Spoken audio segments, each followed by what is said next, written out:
खुलुमबाय नोंथांमोनखौ जोंनि बड'लेण्ड एफेयार्सआव बरायनाय जाबाय। स्टुडिय'आव दं आं कमेडिमारि रादाबनि समाव दं।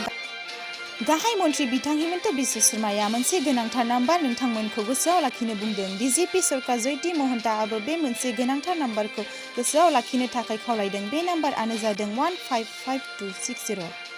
155260 आव मा दं? नोंथाङा जुदि माब्लाबा बेगआव दोनथुमनाय राङा गोमाजादों अब्ला बे नाम्बाराव कल खालामब्लानो 24 रिंगा समनि उनाव जानो हागौ नोंथाङा नोंथांनि गोमानाय रांखौ हयथ' मोनफिननो हागौ। बे बाथ्राखौ गाहाय मन्थ्रि बिथां गावनो आरो बिजेपिआ गावनो फोरमायदों।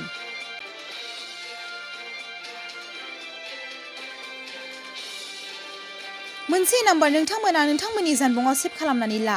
155260 24 घन्टानि गेजेरावनो मोनफिननो हागोन गोमाजानाय रां। मोनसेल' फन कलआवनो नोंथाङा नोंथांनि गोमाजानाय राङा फैफिननो हागौ। बे खोथाखौ गाहाय मन्थ्रि बिथाङा गावनो रायजोनि सुबुंफोरनो टुइट मोनसे आसा होदों। बिथाङा टुइट खालामदों, एकाउन्टनिफ्राय दोहोन गैया जायोब्ला फन खालाम आसाम पुलिसखौ। 155260 मोनसे गोरलै नाम्बार नोंथांमोना गोसोआव थियै सोनानै दोन, नङाब्ला जानबुंआव सेभ खालामना दोन।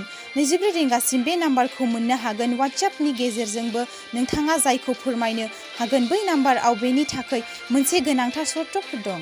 वाट्सएप नाम्बारबो होदों स्क्रिनआव 9132699735। रायजोनि सुबुंफोरनो थाखाय मोनसे गोजोनथाव रादाब लानानै फैदों सोरखार आरो रैखाथि हान्जाया। दायो उदखारिफोरा थाखा फैसा खावना लाङोब्लाबो नोंथाङा गिनांगौ गैला, मानोना बै नाम्बारनि गेजेरजों नोंथाङा मोनफिननो हानायनि मोनसे मिजिं खालामनो हायो आरो बै खौरांखौ गाहाय मन्थ्रिया टुइटनि गेजेरजों गावनो बुंदों। सोरबा सुबुङा सोरनिबाफ्राय बेगनिफ्राय फैसा लानानै थांदों आरो अनलाइन टिप जादों। बे बिथिङाव आसाम पुलिसफोरा नागिरनानै दिहुननो नांगोन होनना बुंदों। पुलिस हान्जानिफ्राय बुंदों, जेसेबां हायो गोख्रैयै बै नाम्बाराव कल खालामो अब्ला नोंथाङा नोंथांनि गोमानाय रांखौ मोनफिननो हागोन। नाथाय 24 रिंगा समनि उनाव कल खालामोब्ला एसेबां जाफुंसार जानाय नङा होन्नाबो फोसावदों। बिनिखायनो फ्रड जानाय लोगो लोगो नोंथांमोना 155260 आव कल खालामनांगौ होनना बुंदों। बे खामानिखौ मावफुंनो आसाम पुलिसआ मोनसे साइबार टीम थागोन।